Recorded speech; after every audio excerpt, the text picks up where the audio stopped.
Exploring Mixed Reality with Aysegul Yonet. So today we are talking about mixed reality. Thank you so much, Brian, for having me and being interested in mixed reality. That's something that I'm super excited about. A little bit about me. I'm a senior cloud developer advocate for mixed reality and spatial computing at Microsoft. And I'm a Google developer expert for web technologies and Angular. You can find my slides if you want to follow along at bit.ly Mixed Reality 2019, and you can find me at Twitter with AYS something because my name is really hard to spell. So a little bit of what we are going to do today. We wanted to be on the same page. There are lots of terminology: augmented reality, virtual reality, and mixed reality, and it's hard to know which one is which. So we want to get on the same page on that. And I will tell you about some use cases. Hopefully that will inspire you and tell you about the technologies that you can start developing today. So first, the terminology. So mixed reality is a spectrum. So on one hand, we have the reality where we live today, and on the other hand, we have the virtual reality, which everything is computer generated. So you are totally immersed, wearing a goggle and not being able to see anything around you. And augmented reality is something in between not having anything computer generated uh, to everything computer generated. So we have some computer generated information that's added to our reality today. So there are some code samples at bit.ly Mixed Reality samples, and on my GitHub, some VR examples as well, if you want to check out later. So does anyone remember this one? I think I think it's really hard to forget. This is a scene from Terminator where um, I don't remember the guy's name, but Arnold Schwarzenegger, he comes and tries to find this guy, and all of the information as he walks through is screen in front of him. So this technology is augmented reality, and it's available today. There are motorcycle helmets, HoloLens, and lots of other devices that allows you to get the contextual information at the right time in the right place, and even get the image in front of you, whatever you are seeing, and analyze it. And this, oh no, this kit. So this is Princess Leia's hologram. So what hologram is light and sound creating an image in front of you. So you are not looking through, well, you might be looking through something, but something that looks 3D is generated right in front of you. And this is virtual reality. You're totally immersed and you don't know where you are. It's so hard to see or communicate with anyone next to you. And how does it apply today in our daily lives? So this is the reality of going through a surgery where you have two limbs that might be confused. I have been through some surgery like this, and until the very last minute, doctors and nurses around you ask you which side are we operating on, and that's a horrible, scary feeling. So this is how people do it now. They write not this side, the other side. What if we had the technology, well, we do now, for our doctors to see every important information about us at the right time, right in front of them? Today, HoloLens, it's a augmented reality device from Microsoft, is approved by FDA to be used in surgeries. And virtual reality allows doctors to go through a scan and look through it in a very immersive way. If you have a tumor or anything like that, you would want your doctor to look at your scans not in a 2D black and white context, but be able to dig through and go through your brain. And this is what's allowing it. And let me tell you about some of the use cases and like why it's very important today. Because we have hundreds of millions of devices with mixed reality capabilities today. If you think about any of the technologies like Twitter or Google Maps, we didn't we as soon as we discovered the location capabilities of these devices, there was lots of location-based devices, um, and Twitter was helping us to communicate based on the locations. Right now, the technology is mixed reality. We have the augmented reality and virtual reality, and all these devices have these new devices have these capabilities, but we are not using it in our applications. So augmented reality allows us to deliver the relevant content at the right time and the right place.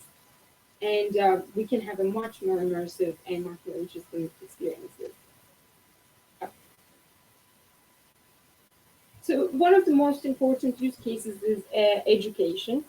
Imagine going through medical school just looking through devices, 2D images in your books. In some countries like US, the schools have a lot of money, so they can have real bodies that students can look and cut and learn from. But in many places, this is not very possible. Schools don't have as much resources. So it's very important that we make it available for everybody to be able to just go through a body and see how it feels and it looks. One of the really cool use cases for medical purposes is for clinical assessment. So SSMS is a tool that was created by Microsoft to detect the multiple sclerosis um, disease um, no, disease stages. So we do, if you're lucky um, with this disease, you have a doctor that sees you all the time and then track how are you getting worse over time or getting better. Um, but in so many places, we do not have as much resources. A doctor won't be able to see your progress. So this application allows you to uh, take some pictures and with some of the movements, and then analyzes those pictures um, for your progression over time. Seeing AI is one of the really cool applications. So it allows anybody with any visual impairment or uh, anybody else basically to navigate around your world. So it has some audible experiences when you're going somewhere. It can tell you the directions and which directions that you are facing, which is really cool. And not only that, but when you're talking to people, talking to your friends, it allows people to take a picture and analyze the picture to see people's reaction. And you can also take a picture and then turn it into a text which screen readers can read after that. This is the Seeing AI and how it works. So as you can see, you can snap a picture of your friends and then analyze it and give relevant information. Another really cool application is Help Picture. So just getting text to speech, speech to text, and image information is very useful. But in some cases, like in the autism spectrum, um, turning things into speech and normal speech that we understand is not enough. So for kids with autism spectrum, Haptico takes words that their parents or anybody else is saying and turn it into some images that reflect and the kids can understand, which is really amazing. Another cool use case is fall detection. Right now in hospitals, we can use the depth sensors of the augmented reality devices, in this case, Connect, and pre- predict when a patient is going to fall before they actually fall, so the help comes in the right time. Augmented reality doesn't isn't just the devices; it's also artificial intelligence with the vision and speech and lots of analysis for anomaly detection. One of the easiest to use, well, I shouldn't say that. One of the great tools is Unity to develop with mixed reality. What Unity allows you to do is create your application once and then deliver it to multiple devices. So you can have the web application and Android application and iOS application, and then you can deliver it to whatever platform that you like. It's a very cool tool. But web is where my heart is, personally, because web is available to everyone, not depending on any expensive device.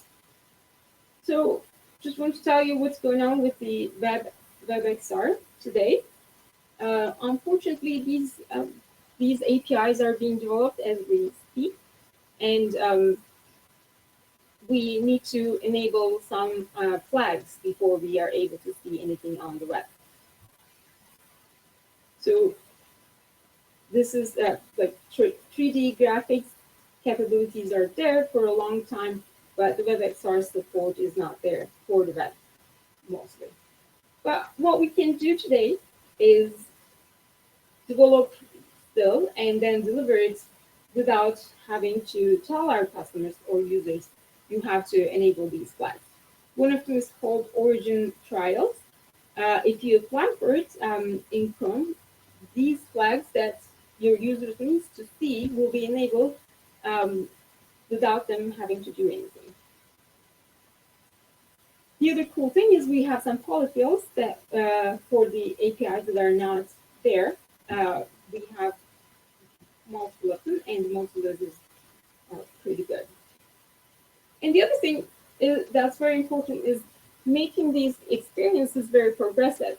If your user doesn't have an AR or VR capable device, what you can do is deliver a 3D experience where your users could still interact with their mouse.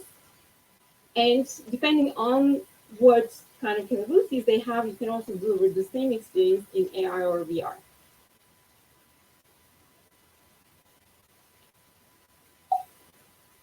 So here are a few of the cool tools that are being used. First, A-Frame is a declarative framework for WebVR, and it allows you to really fastly develop 3D experiences, VR, AR, or just plain 3D. So it's a really cool library. And another cool one is poly.com. This is where you can get low poly, which means efficiently rendered in a way, models for free. And they have a really cool APIs where you can directly search or get it in your application. And Sketchfab and so many other websites, they have tons of other resources, but it's very important, especially if you're working with on the web, to make your experience really efficient and fast. And the more polygons, which means more detail in your model, it will be harder to deliver the experience. And there are some easy to use drag and drop tools. One of them is, I think, Play Canvas. Okay. And Play Canvas is a really cool one. It's a drag and drop programming tool, which allows you to create these experiences without much hassle or having to know a lot. And there are two JavaScript libraries. One of them is 2JS, which is an open source library with a lot of support and a lot of good documentation and examples. And the other one is Babylon.js, also have a lot of demos.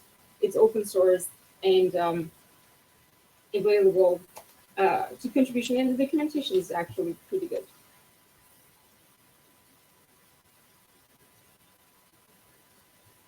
One of the issues I think most of the developers are having is the different interactions and different components that you have to learn to be able to do anything with AR and VR.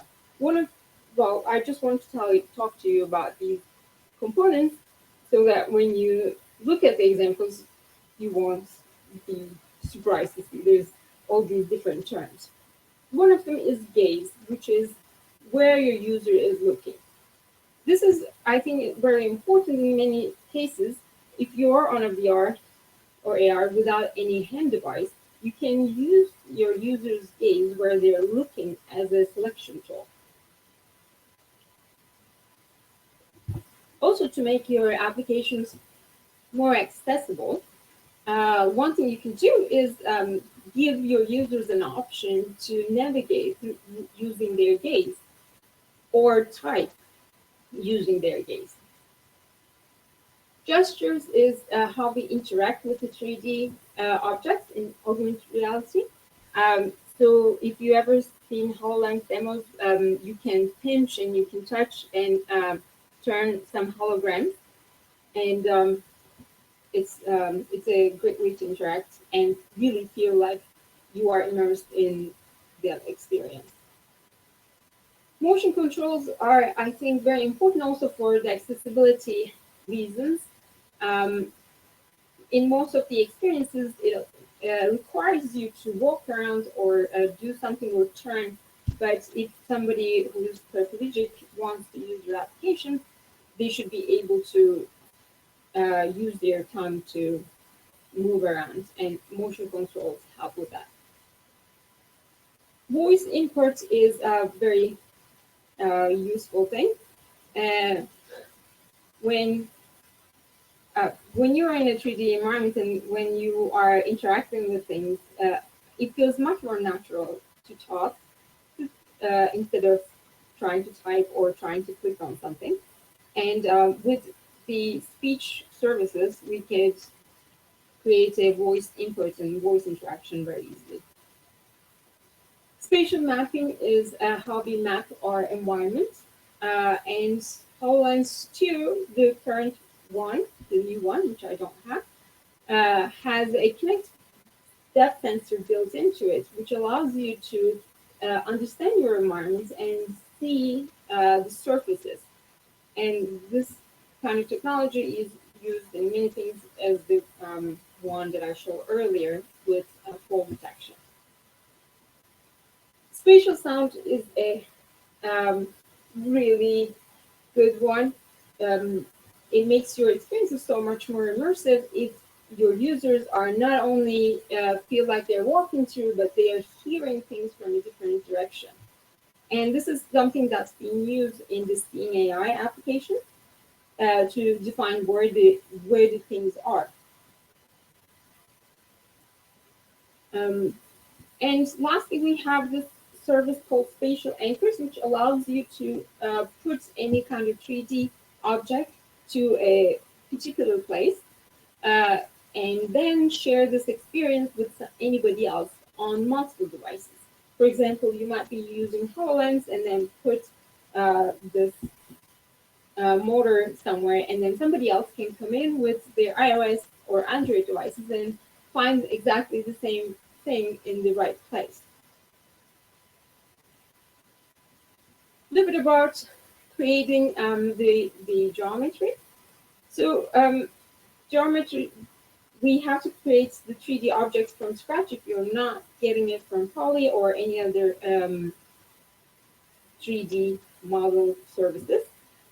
And it requires you to do three things to create a 3D object. One of them is geometry, which defines the shape of the object that you are working with.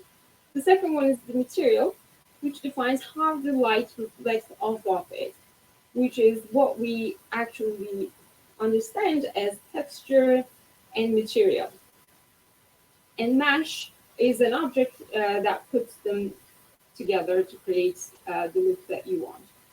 And I won't have much time to talk about these subjects, but you can find creating WebGL components with Angular talk from Angular Connect from a few years ago, and all of the basic concepts are described and the code samples are there. So there is so much that we could accomplish with textures, and here are some of the useful courses from the Plural site and cool articles about it.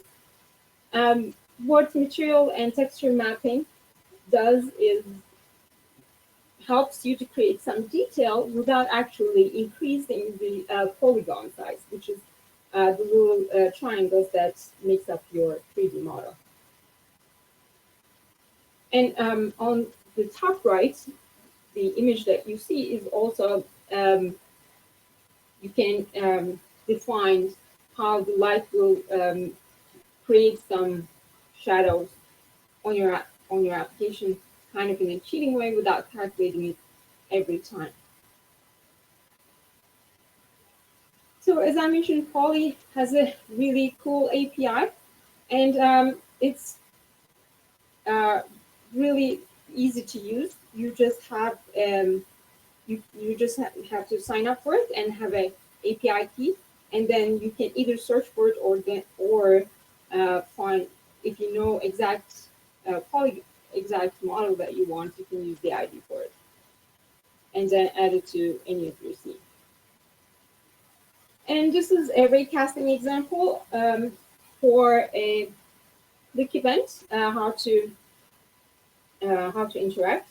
So we created a new raycaster in any library, but what we do is we set that ray being cast. You can think of it as a pointer from the camera angle to the scene. So wherever the camera turns is actually where we are looking at.